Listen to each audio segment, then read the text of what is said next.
welcome to Monsters Lounge. I'm Jeni. And I'm Tressa. Oh, hello. Oh, goodness. Oh, goodness. Already we're talking over each other. Tressa, I am so excited. So not only was our inaugural show a little bit Bigfoot, but also our second show is extraordinarily Bigfoot.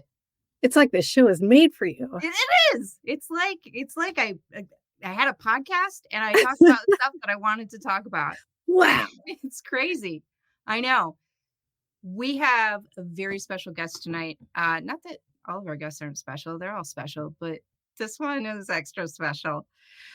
He is the curator of the North American Bigfoot Center. He is the evidence analyzer for finding Bigfoot.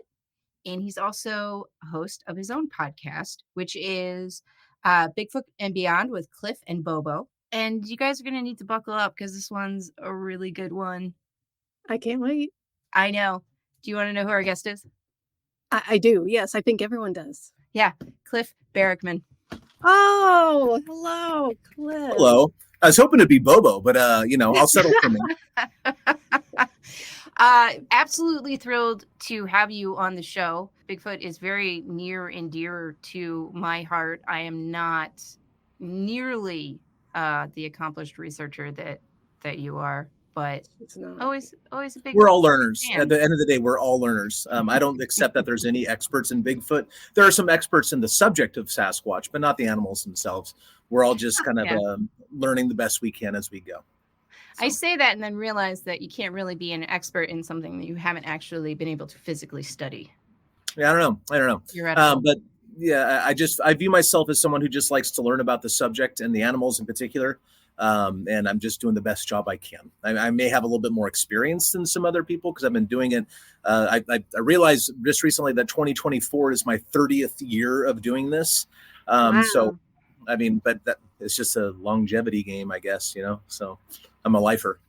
So That is amazing. So Tressa and I are going to be going to Portland this summer for a Bigfoot Fest. And so we are going to be stopping by the museum.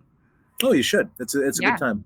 Yeah. The North American Bigfoot Center. Can you tell us a little bit about it? I was reading about it. The website is really nice. I'm a big fan of the website, but well, thanks. Yeah, the North American Bigfoot Center.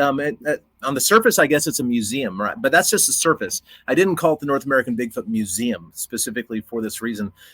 We have a threefold purpose, I guess. The first is obviously to educate the public that Sasquatches are real animals, and that's a big part of the job. That's what the museum is for. We get families coming by. Obviously, it's kind of a tourism thing at the end of the day, but we're so much more than that. We're not a world's biggest ball of wax sort of place, even though I love those. Don't get me wrong. Oh, for sure. They're the best. Yeah, we're a science museum about Sasquatches, about just educating the public that they're real animals, and there you go. Nothing actually all that special about them, honestly. The second thing that we're trying to do there is to find and curate historical artifacts and collections and preserve them and curate them, because the first generation of Sasquatch researchers are pretty much all dead, and the second generation, they're getting old too, honestly. And what happens to their stuff? Can you imagine like your uncle or your aunt or somebody dies? It's like, oh, Aunt Joyce was really into Bigfoot, and this is all of her stuff, but Bigfoot's not real. You just throw it out afterwards. But Sasquatches are in fact real animals. And after their discovery, or at least I think their discovery is ongoing. I'm kind of with John Binder, I'll go about that one. But after their academic acceptance is a good way to say it.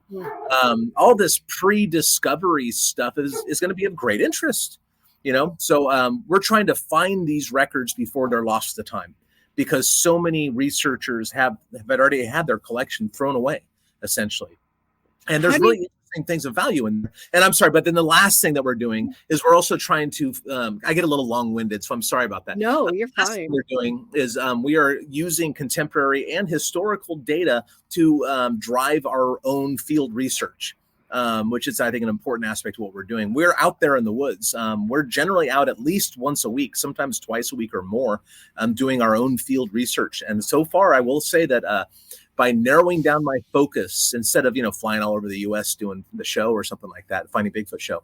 By narrowing my focus, we've been very, very successful so far. I think we cast, I think about a dozen footprint and handprint casts in December, so Wow. the data-driven focus that we've really had here is turning out excellent results.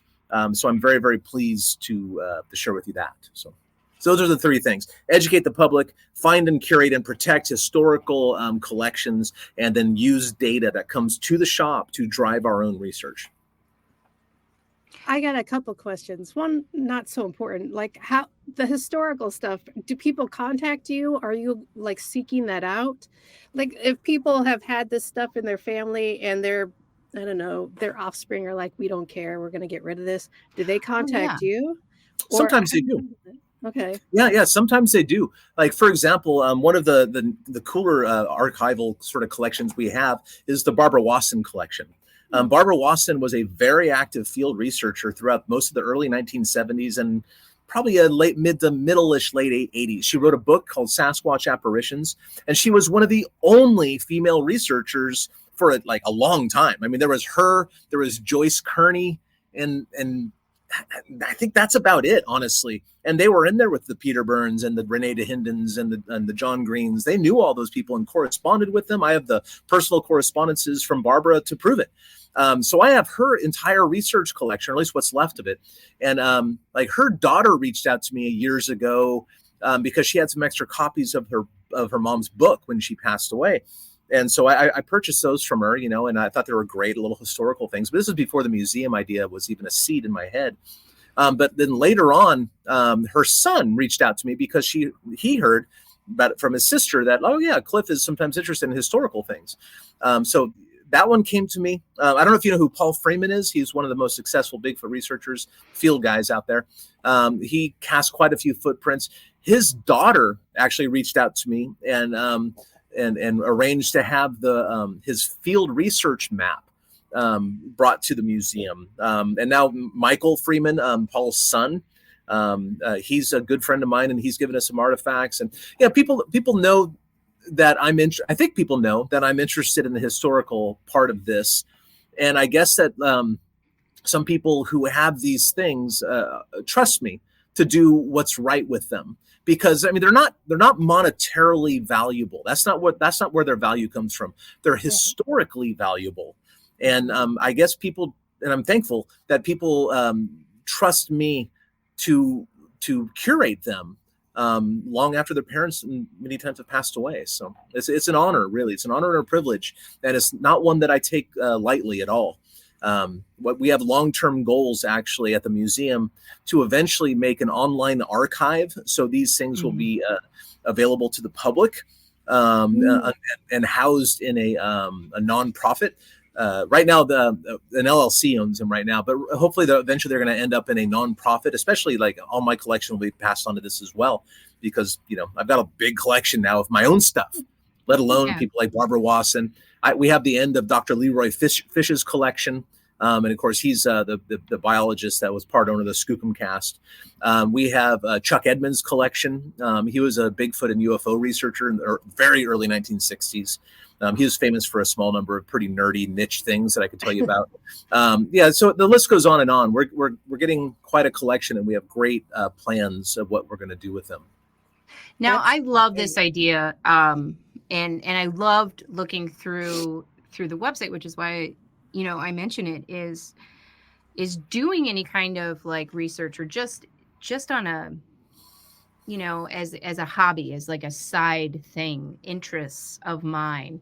It's difficult to find a database of, sightings and listings and just kind of laid out with like the stories. And I like the idea of the preservation of the history, because you got to look in 15,000 different places if you're going to look for it online.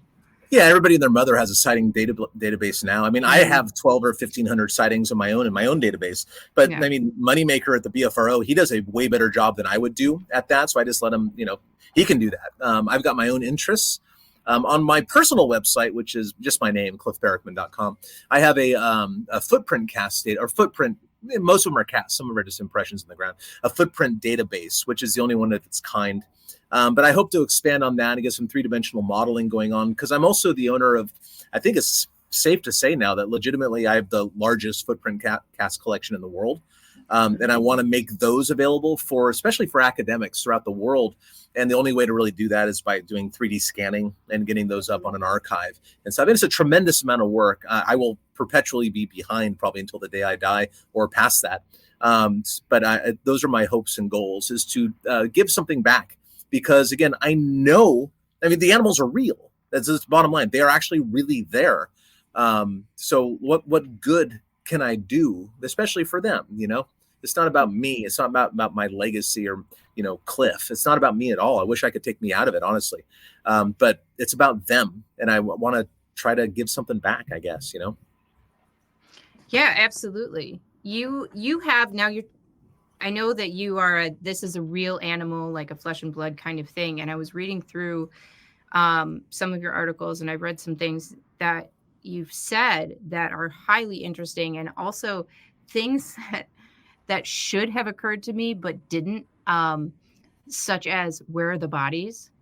And you compare it in an article to bears and in finding like dead bears. Can you tell us a little bit about that theory? Well, yeah. People say if they're real, where the bones? And my response, well, if bears are real, where are their bones, right? Because we don't find naturally dead bear bones. And the key word there is naturally dead.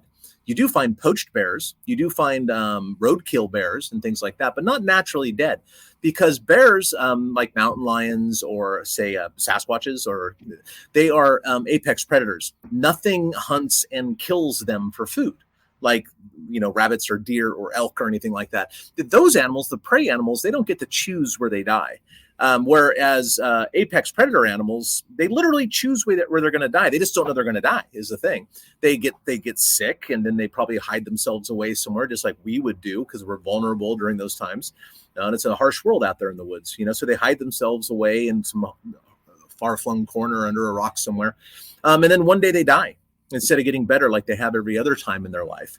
And so they literally started by hiding their bones. Whether they intended, they certainly didn't intend to, you know, but functionally they hid their bones.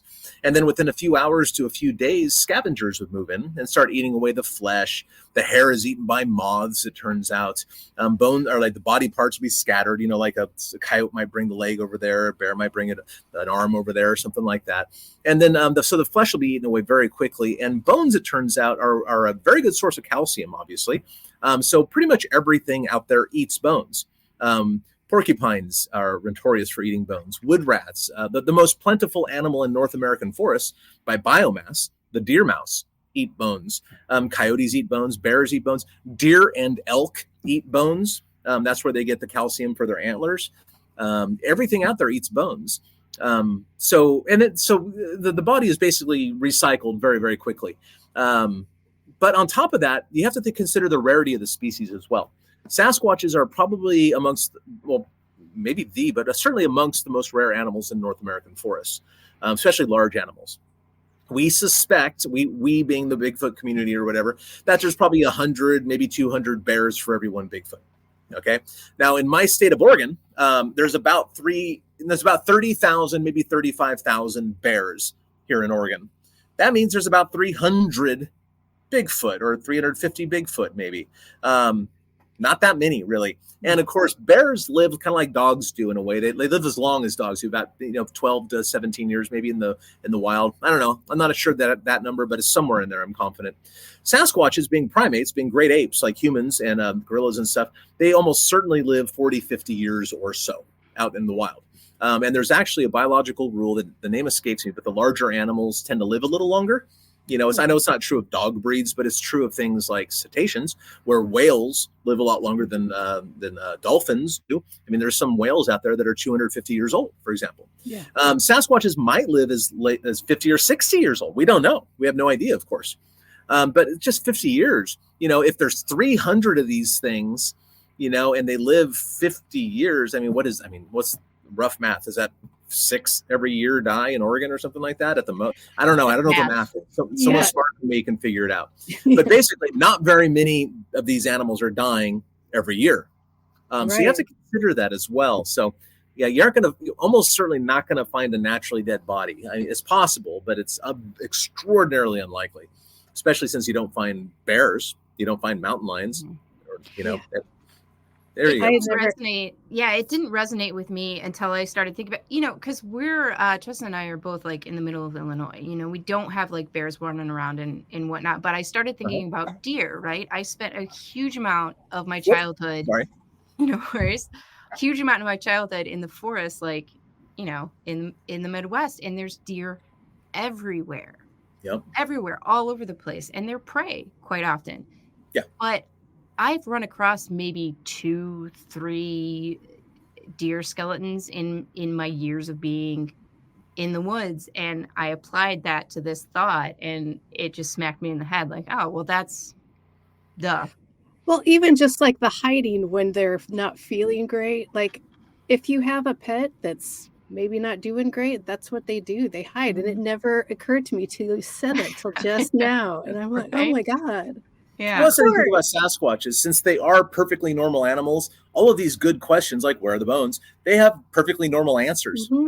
Yeah, I know. It's like I always think about like the smallest chance, explanation for it, and that's not the case. No. Another article that you have, and I love this concept because it was one of the reasons given for the Dyatlov Pass incident, which a bunch of hikers, met. Yeah, that was a hoax, by the way. I hope you know that. Yeah, I know. Popping my bubble. But one of the explanations they were talking about was infrasound. And knowing that this is a thing that occurs, and then we were talking to Greg Lawson last week about the village in Alaska, Portlock, yeah. Yeah. But in the research, one of the explanations given for that was also infrasound. So I was delighted to find an article that you had written of the actual biological mechanism and reasoning for infrasound. I was wondering if you could expound on that a little bit, because I think I'm fascinated. It's very reasonable, I think, to expect Sasquatches to use infrasound for a variety of purposes. Infrasonic frequencies are well known from many other large mammals, elephants, and outside the mammals too. Alligators have it, for example. But tigers, they have infrasonic frequencies in their roar. And, the Navy back in, I think it was the 60s, might have been the 50s, kind of a weird MK Ultra thing. They were doing experiments on humans to see what high amplitude infrasound would do to them. That's where like the myth of the brown note happened, that South Park did a whole episode on it, right? Where supposedly this high intensity infrasonic frequency will make you poop your pants. Turns out it's not really true, but it's still funny. It's a great South Park episode. And so they were doing experiments to see how these affect people. And some of the effects were like nausea, dizziness, being disoriented, brief paralysis, stuff like that. We see that sort of thing sometimes in Sasquatch reports. Dr. John Bindernagel, who's passed now, unfortunately, but he was a biologist, a field biologist.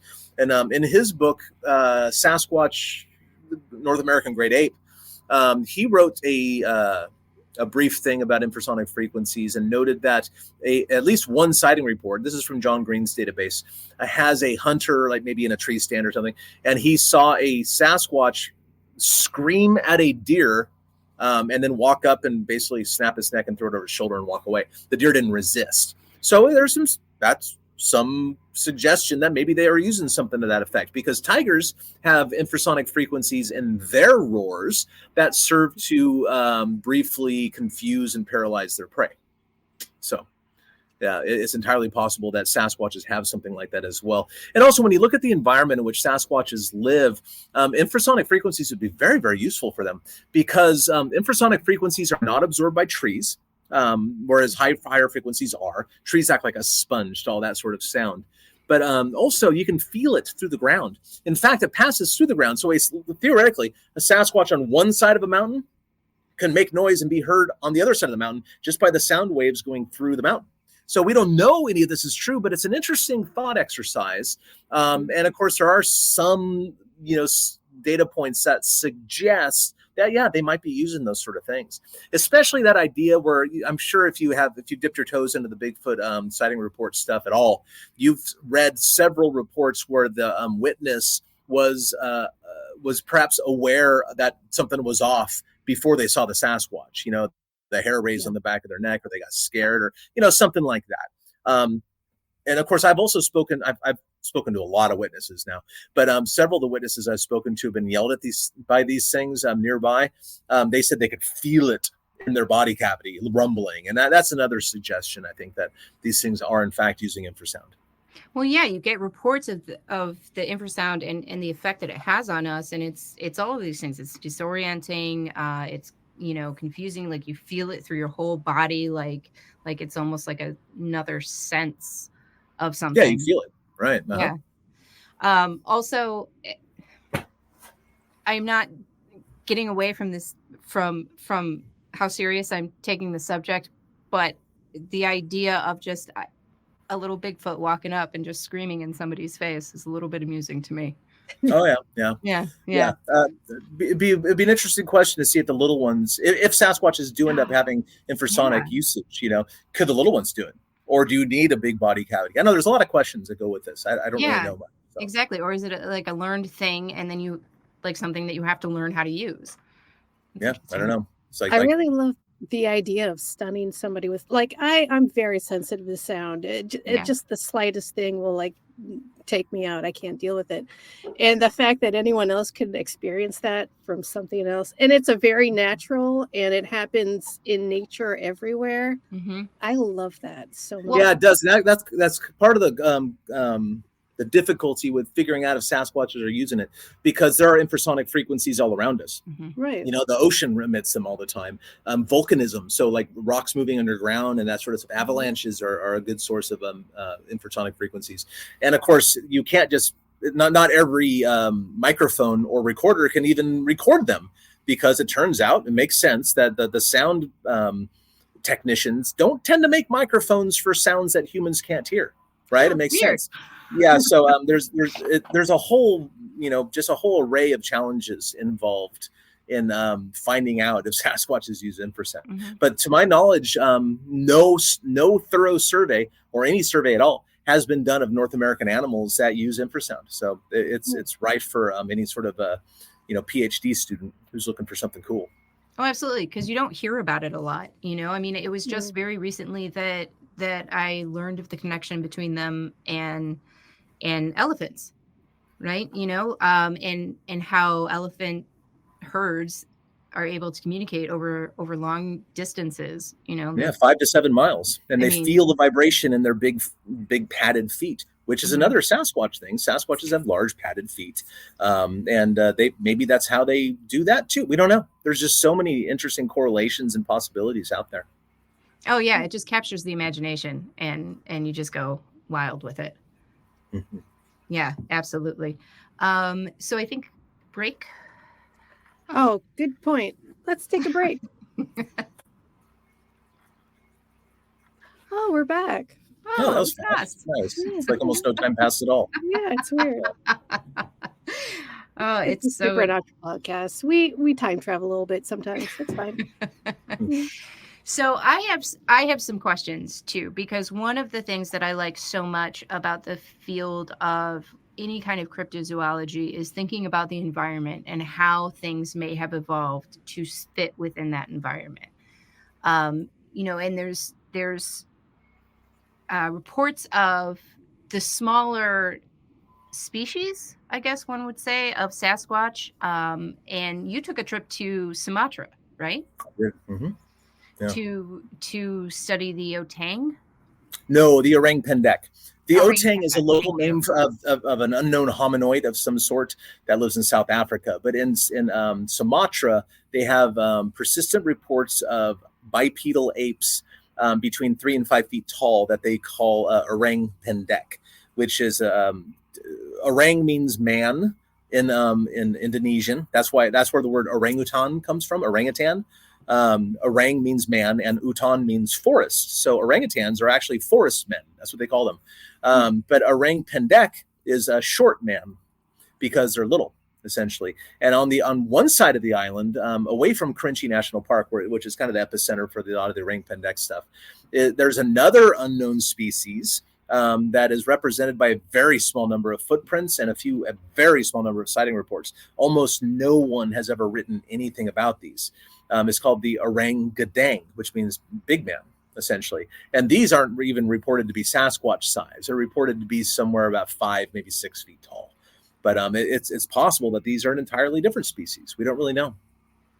So looking at it from like an evolution sort of standpoint, are we thinking that they are more like primates that have descended down and sort of adapted to the environment that they're in? Is that why the reports of like the Yeti, where they're just massive and like a bigger That's animal? not true. The Yeti, now that's not true though. There are 3 forms that are described with the word Yeti in the Himalayas.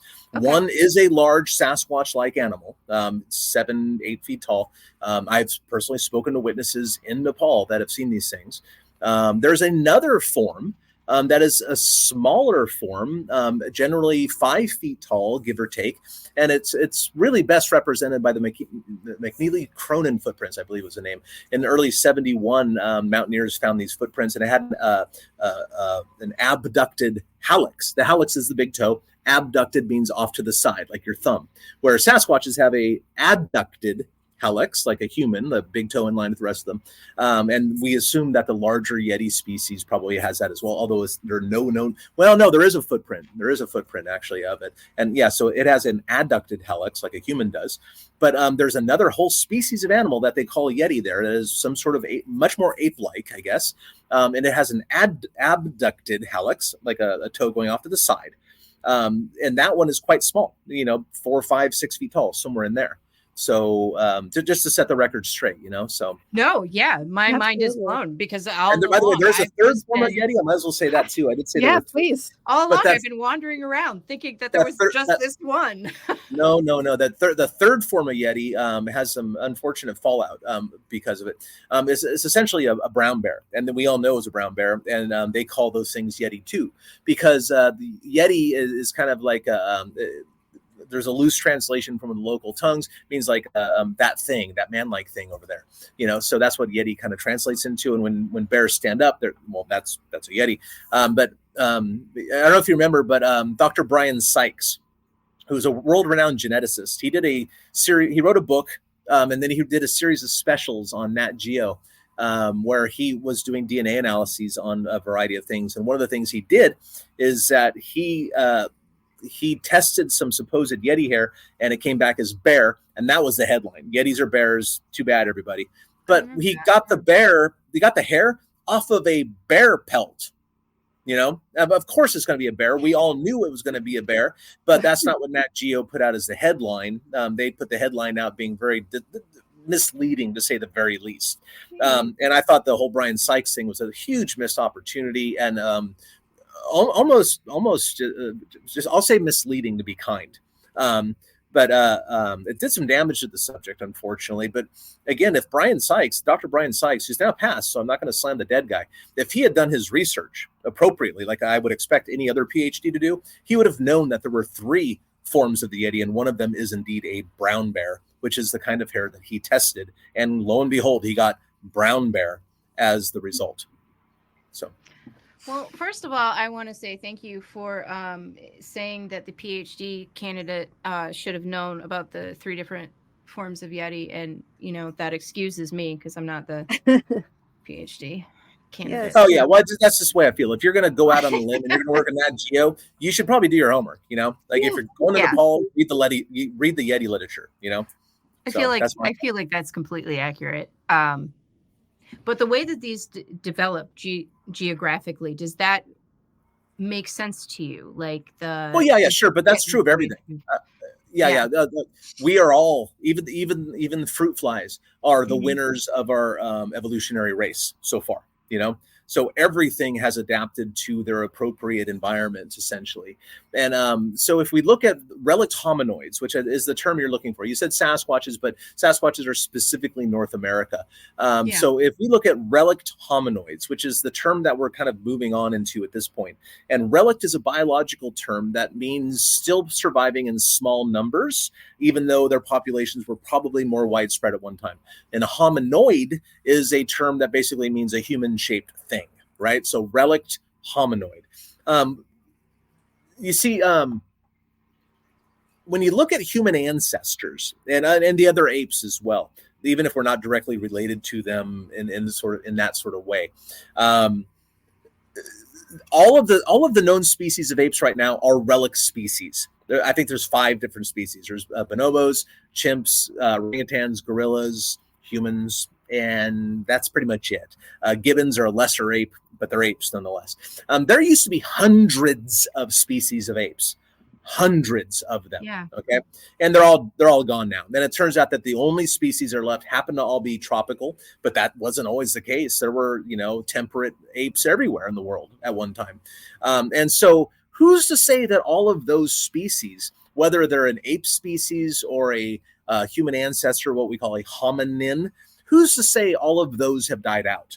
Okay, I argue that they haven't. I argue that there's at least a couple forms still in existence, and all of them have persisted in their ecological niche and been pretty successful at it, I think. When you look at Sumatra, you were talking about the orang pendek. It is smaller. And it is known that there's something called island dwarfism, where if you live on an island long enough, your species tends to get smaller. Like the mammoths, for example, that lived on the Channel Islands in Southern California, they were quite small, even in spite of their name mammoth, which means large. People thought for a long. Well, let's here you go. This is a great example. Let's look at Homo floresiensis, which was that hobbit species that was discovered in 2004, for example. Yes. Okay. Yeah, that was discovered on the island of Flores. I got real excited about that. Oh, good. I'm also a fan of paleoanthropology. That was discovered on the island of Flores. Okay. The island of Flores, to this day, has persistent stories from the native local people there of small, hair-covered, human-like things in the woods. On one side of the island, they're called Ibugogo. And on the other side of the island, what is it? I can't remember the name they call them, but a guy named Dr. Gregory Forth has written an excellent book called, is it Almost Human? No, I forget what the name of the book is. Gosh darn it. If I didn't have a power outage and we were in my office, I could off the shelf, but I can't. I don't know if you can tell, but it's dark here. I've got no power for 4 days now, so you're lucky to have me at all. And you're here, so thank you so much. I know. Yeah. But anyway, Dr. Gregory Forth is arguing that these things are still there because he knows witnesses who have seen them quite recently. And that's just the island of Flores, which is a hop, skip, and a jump from Sumatra. Anyway, Homo floresiensis for a while was thought to be a Homo erectus with island dwarfism. But no, there's actually too many differences, and there's reasonable idea to speculate that these things are actually Australopithecines, or something at least more archaic, I think is a good term for that. Something in terms of Homo habilis or even earlier, which would be Australopithecines, which is super, super interesting because that would be the first known example of an Australopithecine radiating out of Africa, which would be fantastic. But anyway, it turns out, no, they're not Homo erectus with island dwarfism, although that was a reasonable guess at first because the type specimen, the holotype, the very, very first known sample of Homo erectus was from Java. They called it Java Man, which is right there. Oh, right.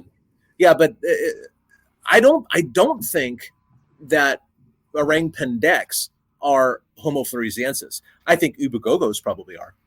But orang pendeks, you see, I sponsored a project back when I had a little extra money. When I was on Finding Bigfoot, I was having TV money. I had a little extra cash, so I sponsored a project in Sumatra with local investigators to try to get footprint casts of orang pendeks. And I got quite a few casts, although it turns out that some of them are absolutely fake because it's a long story. some of my contacts that were paying witnesses, and that always leads to hoaxing and all that sort of stuff. And I did not direct them to do that. They were doing that without me knowing for a while, but I caught on and figured it out. But nonetheless, despite that, out of the maybe 40 casts that I have from Sumatra, I think a small number of them are actually real, which is really interesting. And if they are in fact real, they are not Homo floresiensis, because the foot structure has that abducted hallux. It has the toe going out to the side, which is super interesting, because the orangutan, the big one on the other side of Sumatra, also has that same feature, as does the Yeti, one of those Yeti forms that I mentioned. Could it be that it is perhaps a ground-dwelling orangutan, which we know existed, by the way, in that place, and not that long ago in the geologic record? Could it be that is actually persisting in small pockets, not far from its historical record, to this present day? And maybe all of those things. Maybe an orang pendek is a smaller version of the orangutan, and the Yeti and the orangutan are the same form. I don't know. There's so many questions, and as you can tell, you got me all riled up, and I'm talking about all these ideas now. So, yeah, there's so much to learn. Yeah, it's absolutely fascinating, because now I'm thinking about it, and I'm like, well, how many of these sightings are relics or species that we thought had gone extinct, and then how many are things that we never knew were there? Yeah, that's the thing too. Like, because when you look at Ivan Sanderson's book, the Abominable Snowman Legend Come to Life, which is kind of one of the first books ever written on the subject. He is now kind of getting his due, because he wrote about all these different forms from all over the planet, and at the end of the day, he's kind of being proven right through this idea of relict hominoids, because the Almasty of Eastern Europe is not the Sasquatch of North America, which is not the Ibogogo of Flores, which is not the Sumatra, the orang pendek of Sumatra. So I don't know. This is pretty interesting. I hear my generator. I really hope I don't lose power right now. I might be running out of gas. Oh, you're kind of getting darker and brighter. If it does run out of gas, I'm gonna have to check out for a second, go fill it up, and try to log back on, because my internet's gonna go out. Don't worry about it. It's fine. Yeah, absolutely. There's so much information that is happening in my brain right now. I'm not the Bigfoot, Yeti, Sasquatch lady. That's Jeni. I don't know a lot about any of this, and it should have, because it's so obvious. But there he goes. I'll just keep talking though. Yeah. It never really occurred to me that there were on different continents, different countries, whatever. These are all different species. Yeah. It's so obvious. Of course because they are. The reports, and they're consistent too, is the thing, is when you look at some of the indigenous people's descriptions or drawings or whatever, you see the consistency in the geographical area, which is crazy. But yeah, they're all different flavors, I guess, of and short ones. That's not a thing in my head. That's a whole new ball of wax. Well, think about it. I mean, over the past however many years, if I did math, I would be able to do math. All right, hang on, because he's calling right now. Okay. Folks, I'm not cutting any of this out. Enjoy the mess that is a winter 2024. Hello. Thank you. Because I'm single track sort of mind. I mean, think about it in this way. We went from when you were in school, if you can remember, back to first learning about early man, right? Neanderthals. There were only 3 or 4 different species of, and the missing link, humanoid that you can think of, but there's 8 now, right? And, and they discover these things like the Hobbit, because there's no way I'm going to be able to pronounce the actual name of it. I've tried it 1,000 times. It starts with an F. Latin? Homo F. Yeah. Homo F. That guy, the Hobbit. So, I mean, it wasn't discovered until incredibly recently. I mean, it was in the 2000s, and it's not the only one. There's been a couple that have been only discovered in the 2000s. Look at the coelacanth, the fish that went extinct. Right. And then they tribe was just eating it. Yeah. We got these things all the time. They're great. Try it with lemon. But I mean, the ocean, that's a whole nother story where no one has Yes. explored it at all, and everything is probably still there and just hiding. That's my theory. Yeah. But then, I mean, forests, gigantic miles and acres and whatever. That's the same as the ocean, as far as I'm concerned. It's just never ending and just scary, and you'll get lost if you try and go in there. Yeah. You'll see when we go to God, Washington.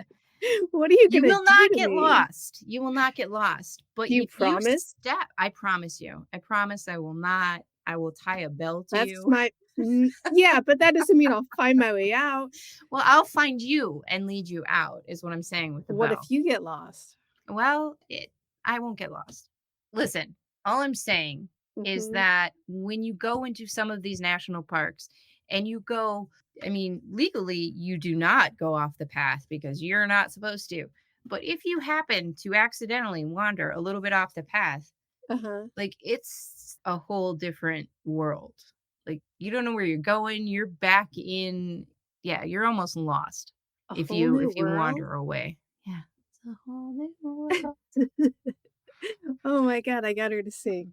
Yeah, don't cut out the part where I'm singing. Nope, absolutely Keep not. that in. It's imperative. But yeah, it's fascinating to think about all of Yeah. these different, I don't know if you remember the rant that I went on with sirens, and this is not, or mermaids, and this is not scientific whatsoever.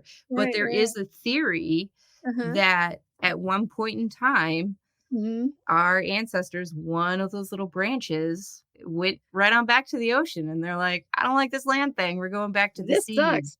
Screw capitalism. Yeah. I'm out. Hmm. Valid. I Yeah. get it.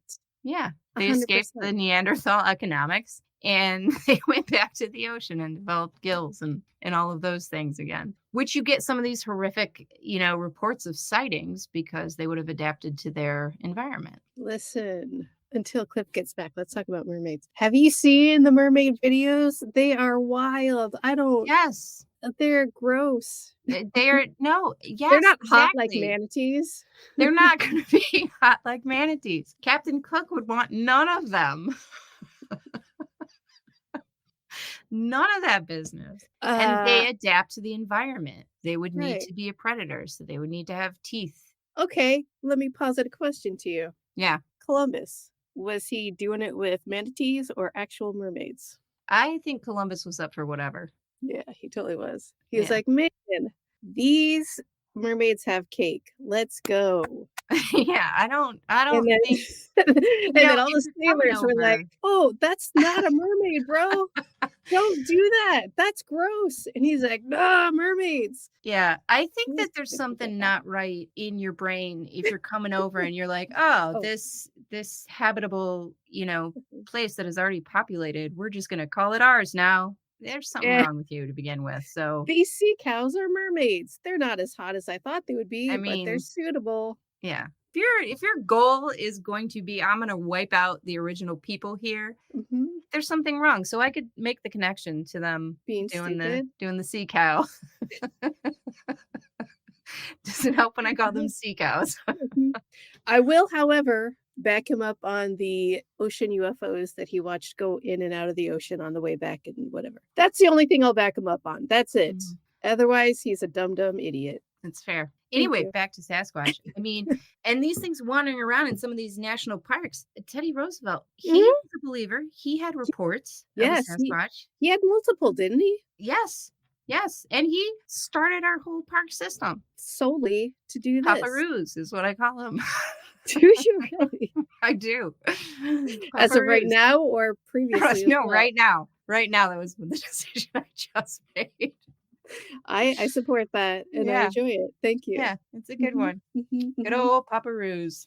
Let's talk about that sound stuff. Yeah, infrasound. Yeah. The fascinating thing with that, especially with the elephants, is they're so smart. There are so many reports of elephants, first of all, just doing jerk things, which is great because it's Yeah. always like out of vengeance and more power Right. to them. When they all showed up to that woman's funeral who had hurt an elephant and they were like, "We're not done with you." I know. Yeah. No, like we're not done. Yes. we are doing that. We have more to go. What you got before, Mhm. that was nothing. That Nothing. was us lightly patting you on the head. Now Now that we're you gonna are mess you up. past, Mhm. oh, Yeah. Well, there's sweet, heartwarming stories about the elephants too. Like one of there was a guy who worked for a there's rescue. Cliff. Hello. We Hi. started talking about you missed the part where we talked about mermaids, Um, but you came back just in time for elephants. Okay, well, good. But where were we? Bigfoot, blah, blah, blah. Yeah, I think it was right about there. Exactly. Mhm. I was saying something that doesn't matter. So, Jenny, do you have a question? I Oh, me don't. too. I I have so many questions. Well, what we were talking about while you were gone was the different species of this creature. I can't even say like Bigfoot, but I'm going to use the overarching term of Bigfoot for Sure. all of these Good different enough. species who are Yeah, yeah. all in these different areas. And it makes absolute sense, especially when you look at ancient humanoids and they're discovering new ones like the Hobbit All that the they time. just discovered. And we went from, I don't know, I remember 3 or 4 when I was in high school, and now there's 8. There's a lot, and just the last couple of years, I mean, this is really the golden age of paleoanthropology. It really is. If I wasn't an old man already and I'd go back to school or something like that, I would probably almost certainly major in paleoanthropology because human ancestors are just so fascinating and so interesting. And of course, I'm really into the Bigfoot thing. It makes perfect sense for me to do that. But just in the last few years, I mean, so you had 2 species described in journals a year ago, July.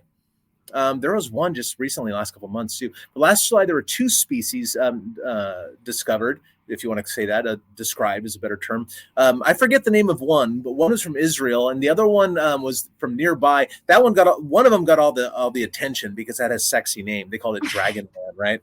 It was Homo longi. It was Dragon Man, and so like that one got all the press, because it's so cool. The other one kind of got lost in the shuffle there, but I think that's equally cool. And of course, before that, it was a year and a half before that. I think it was in May of 2020, May. I don't know. Don't quote me on that. I got a really weird elastic sense of time, Oh, and yeah, I about have it, so much yeah. time. But Homo luzonensis was discovered. That was a small species that human discovered in the Philippines. And again, it was like the orang pendek in a way. In fact, it was about 3 feet tall, 3 or 4 feet tall, and they actually thought it might be not an orang pendek, a Homo floresiensis, a hobbit species. They thought it might be one of those for a moment, but it turns out it's different enough that it's its own species, which is really cool. And of course, there's Homo naledi. From South Africa. It was discovered not that long ago, and all this was kicked off by Homo floresiensis on Flores. It's a really fascinating time to be interested in paleoanthropology. And even now, with all these new discoveries, we probably know about 1.5% of all the species that have ever lived. Yeah. How cool is that? It's very cool. Why do you think that we're finding so many so rapidly in the past decade or so? I don't know. I mean, I guess it has something to do with the way we're looking. I Mm. think the stuff. You look at the leakies. The leakies were basically working a couple different spots in Eastern Africa, and so you got a lot of the African species like Paranthropus that's a genus, but and like the Australopithecines, Australopithecus afarensis and Africanus and all those, and so those were the areas that they were working, and they got a lot of those things. So I think maybe they're trying these things in different areas. I don't really know why we're doing so much better now, but it certainly has something to do with just the maturity of the science itself and the techniques that they're using. Because remember, we didn't know about any human ancestors until like the middle of the 1800s. We didn't know about any of them. I think Neanderthals were the first ones that discovered, and they thought those were humans for a long time with like some sort of rickets, if I remember right. There's a wonderful book by Ian Tattersall, who's head of the paleoanthropology department, I think at the New York Natural History Museum. Fascinating book. He's a great author, and there's a book called "The Case of the Rickety Cossack." And Cossack is a ethnicity of person in Europe or Mhm. Asia somewhere. And rickety means they had rickets. Because when the first Neanderthal skeleton, they thought they had rickets because it was so different than humans, and then he goes through a brief history of paleoanthropological discoveries, and you realize, holy smokes, not only is this really twisted tale that's worthy of documentation, but there's also relatively little. I was a friend of mine, a guy named Dr. Isaac Tian. He, if you, I sometimes work on a show called Proof is Out There, and a couple of years ago, that show did a Bigfoot special, and they used some AI techniques to clean up the Patterson-Gimlin film. Isaac was the guy who did that, so he's a legit scientist. He's a PhD now.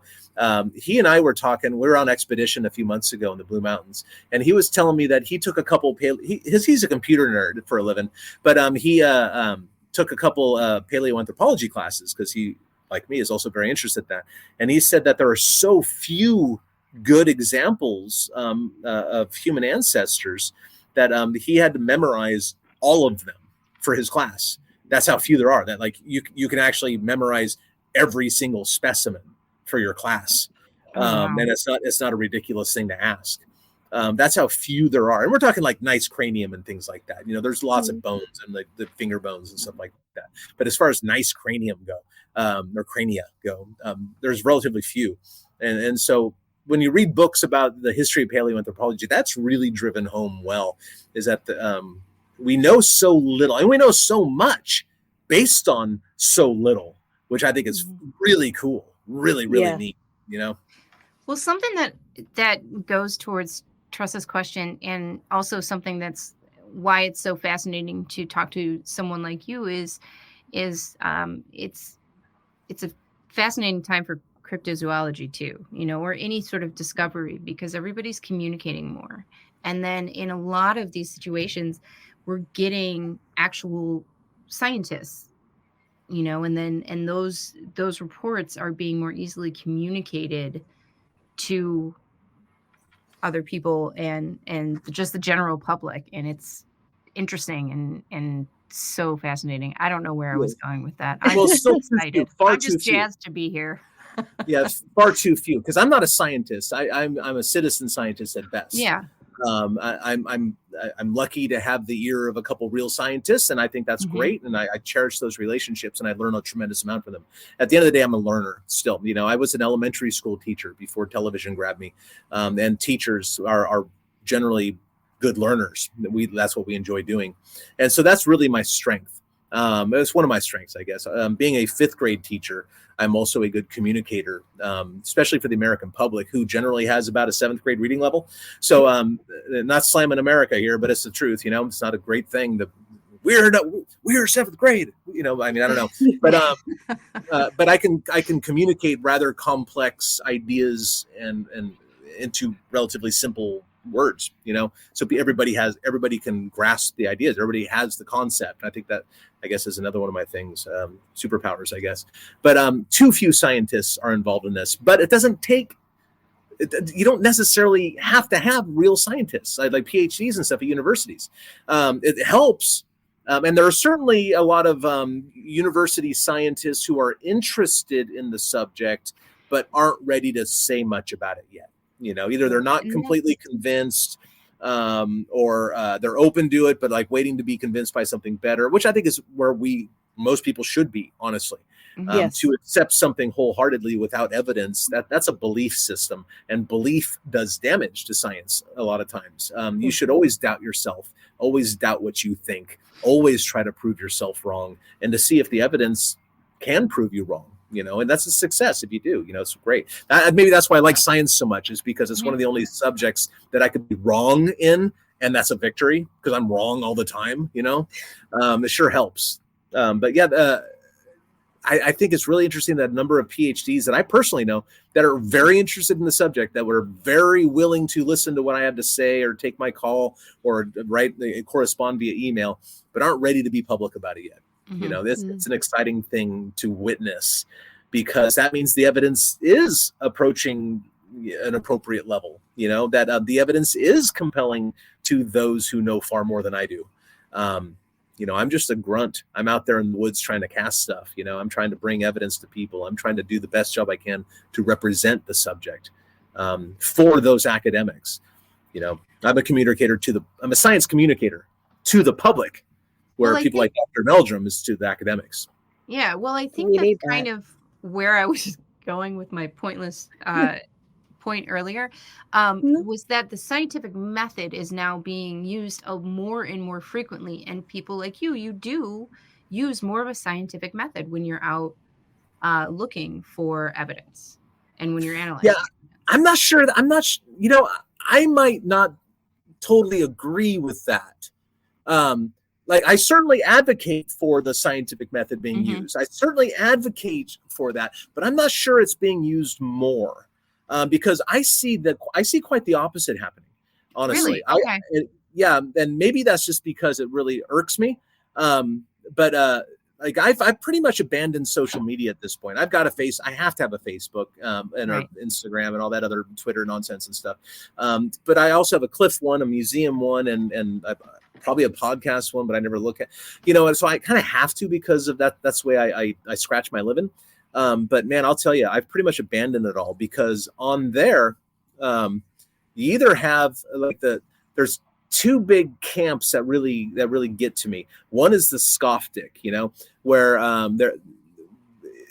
just whatever is brought out, the person, the evidence, the whatever is immediately dragged through the mud and tarred and feathered and run off essentially, without giving it a proper due, in my opinion.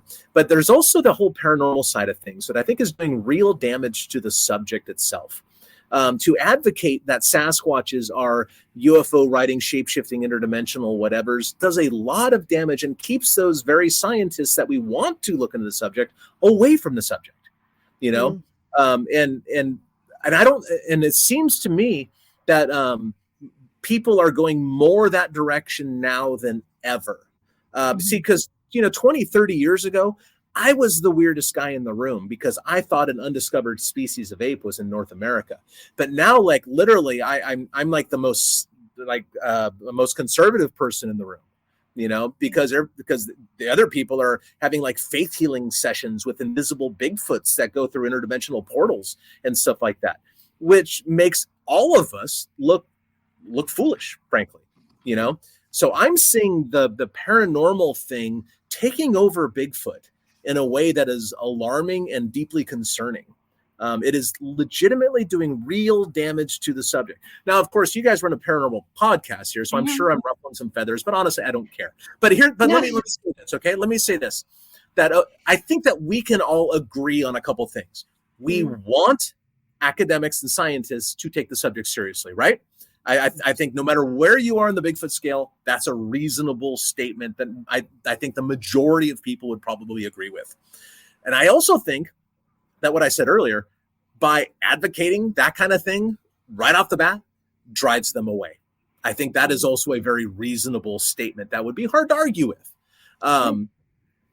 If Sasquatches are like that, which I certainly don't think they are, there's no evidence for that. I've been doing it for a long time. I've never once have I had an encounter, and I've seen a Sasquatch. I've never once had an encounter that would make me think there was anything going on but a perfectly normal animal. Never once, right? But if they are any of those things, paranormal in any way at all, when they're academically accepted, don't you think that's going to come out? It's going to come out. They can't hide that they can turn invisible forever, right? Or something like that.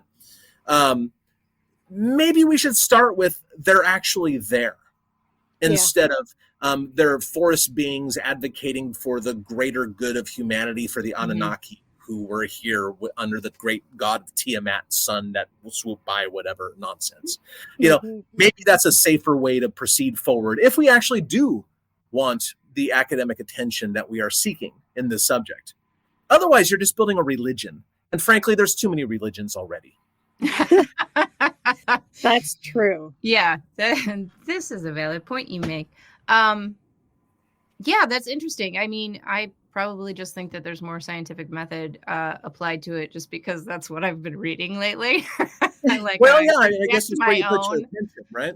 Yeah, project my own stuff into it. I hope there is. I hope I'm wrong, but it just seems like we're backsliding into this weird dark age of Bigfoot where you can just say whatever you want. And the paranormal people, they don't even agree with each other. But the one thing they can unite under is Cliff is a bad guy because he thinks they're apes. Well, guess what? I think I'm an ape. I know I'm an ape, but that's my, I'm in the genus Homo, Homo sapiens. We're an ape species. Yeah. The one thing they can unite against is anybody who thinks that Sasquatches are animals. I'm an animal. What's so bad about that? Yeah. Well, They don't agree with each other, though. No, it comes from the UFO. It comes from portals. It comes from inside the earth. They live in caves. They do this. No. Get your act together. Then come back and talk to me. I do enjoy the theories, the quantum physics theories that are pushed out there, but that's also because I like saying quantum physics, and and it's an area that was unknown to me. Somebody would say physics, and I would go, ew.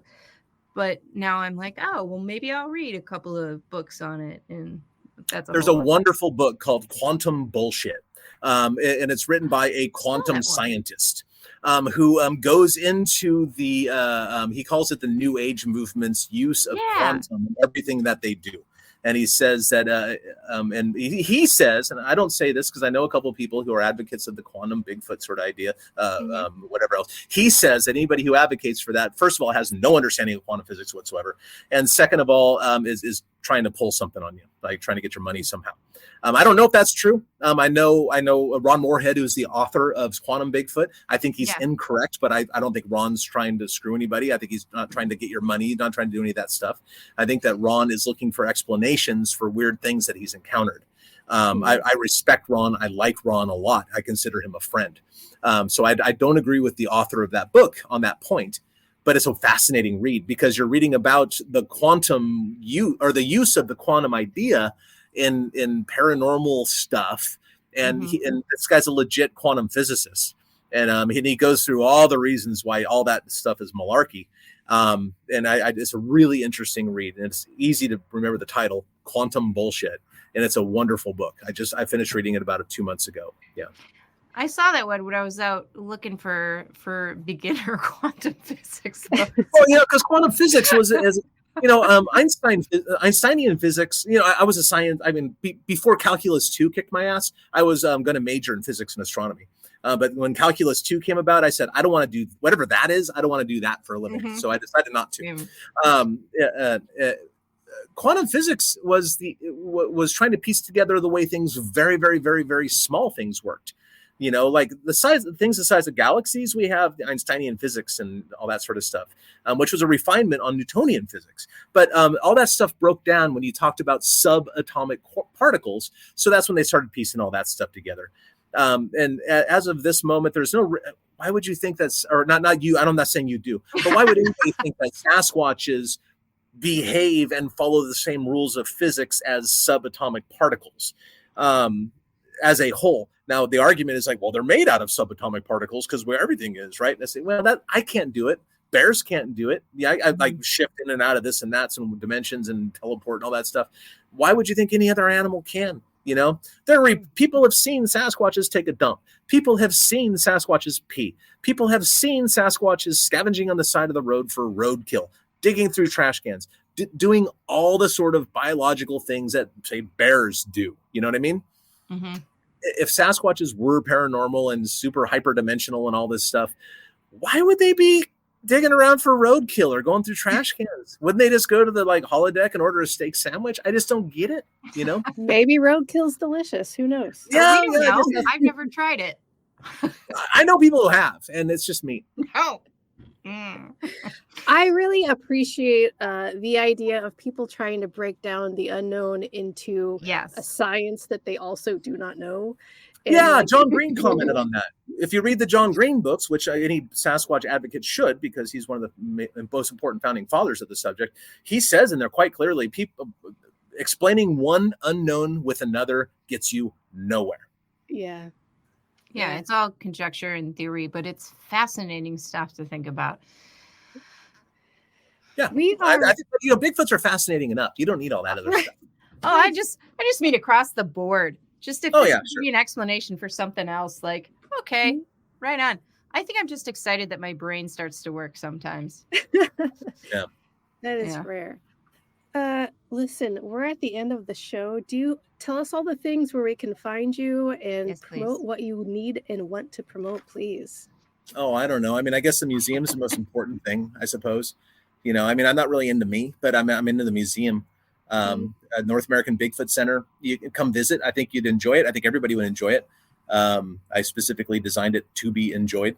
If you heard the first part of the podcast, I think we're doing some like moderately important things, especially down the line when Sasquatches are proven to be real animals to everybody. I think that the work we're doing now could be foundational in some ways. I'm hoping that's what essentially ends up happening, is that we serve some sort of purpose long after I'm dead. That like people look back and say, you know, that NABC, that I'm glad they did that then, because this stuff would be lost otherwise. Really? Yeah, so I don't know, that I'm advocating for the museum because I think that's the most important work that I've done. I mean, the TV show was brief, although it was 9 years and running. It was a blip in my life. I think I'm doing more important things now. Yeah. I think that I know I'm having more fun now than I did then. I know I'm getting better and more Bigfoot evidence than I was then, because television's shallow and superficial at best, you know. And take that from somebody who worked on TV for 9 years. I know that for a fact. A lot, you can't trust most of it. But what we're doing now, you can trust, you know, because we're out there in the trenches doing it, boots on the ground. We're finding casts. We're casting handprints. I think we got like 6 or 8 handprints, or actually more than that, this year alone. We're really breaking ground on all fronts. We're educating the public. We're finding those collections, and we're using data to drive our own research, and we're being successful at that. So I just pay attention to the museum. I'd like to think that some interesting things are going to be happening on this. I know they will this coming year and more. So that's exciting. I love all of that. Yeah. I have one question that I did not ask. You said 12 footprints in December. Yeah.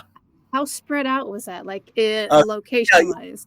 Yeah, that's a good question. And then I know that like the Skoptics will attack me for something like that, because 12, that's unheard of, blah, blah, blah.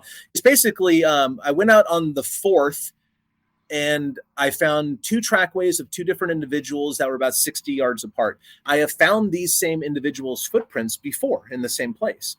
And I cast 2 of the smaller individual and then 2 of the larger individual. And I tried to get its handprint too, but it didn't work out. So I actually got 5 in that one time, that one on the 4th of December. I went out again, I forget the date, probably the 12th or something like that, like the next week. And we did not find anything there, but we went one drainage over and we found prints there. And I cast 4 more there. So that's 9. Wow. And then in the next 2 or 3 days, I told a buddy of mine who's working the same spot, and he went out there and he says, Cliff, you missed one. So I said, okay, well, I better go out and check it out. I went out there that was the 29th of December, I think. And then I found the one that he said I missed, which is interesting because that's the one that actually brought me to the spot. We were aware of that one. I just forgot to cast it. I got that one. It wasn't very good, although it turned out better than I thought. There were toes in the cast, but you couldn't see it in the dirt. So I got that one. So that's 10. And then that was a Friday, I remember. Saturday, that same guy called me and says, Cliff, I went back there. There's footprints everywhere. And I'm thinking, dude, you found my footprints, because I was walking all over there. And because that's the thing, this we're tracking a 12-inch foot right now, and I've got 12-inch boots. You know, so like, I said, he goes, I don't think so. I go, well, you probably did, because we're all over the place. And he showed me one of the casts and it had toes. And I went like, oh, yeah, you're right. So then I went back on the 31st and we found, sure enough, the thing had been there that night. It was stepping on my own boot prints. So we went to that spot again. So when you really look at it, we only worked 2 locations, and we basically had 3 track finds, one of which was the day before. So we don't know when the other ones passed through. So 12 or however, it might have been 13 or 14. I don't really know. I forget. It sounds like an awful lot, but when you really look at it, they were there in the area, in this drainage and this drainage, the next one over. And we got 4 or 5 prints or so when we found their footprints. Because I'm not the kind of guy that if there's more than one track in the ground, I'm going to cast every one I can. Yes, Yeah, absolutely. absolutely. Yeah. So anyway, so it sounds like that's a ridiculous amount. That couldn't possibly never happen. Well, actually, it does happen if you go there and you don't mind casting really terrible looking casts in the ground. Most of these look like big blobs of plaster that you can't see any detail. But remember, I said that one that brought us back there. I couldn't see toes in the mud, but when I cast it, you could see toes in the print, in the cast itself. So sometimes you can't see all the detail with your eyes when you're looking at it. And sometimes it's the opposite. Sometimes the impression in the ground looks a lot better than the cast turns out. So I always do both. I photograph from every angle, and I also cast. So 12 or 14 prints in December. Basically, you're looking at two or three track finds, which is a great month. That's huge. That's huge. But you hear 12 or 14 casts and you go, what? That can't possibly be. Well, when you're casting 4 or 6 at a time, it is. I find that more impressive because anytime I hear about a cast, it's one single footprint. Yeah. Yeah. And there's a reason for that. I mean, maybe there's only one. I've certainly been to a place where I found a footprint and the other stuff was just scuffs in the ground. You couldn't get it. I mean, that does happen. Sometimes people just mistake something in the ground for a print because it looks like it. I've done that before. Anybody who's been in the woods doing this for a while has done that before, and it's okay. That's why you cast them, to see if you can make sense out of them later. And people make mistakes all the time, including myself, all the time. I can't think of one track find this year, and I've had like a really good year. I can't think of one track find this year that I didn't make some mistakes at, I mean, plaster, what are you going to do, right?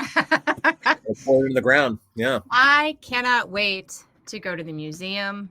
It's also going to be the first time that I'm going to be at Olympic National Park.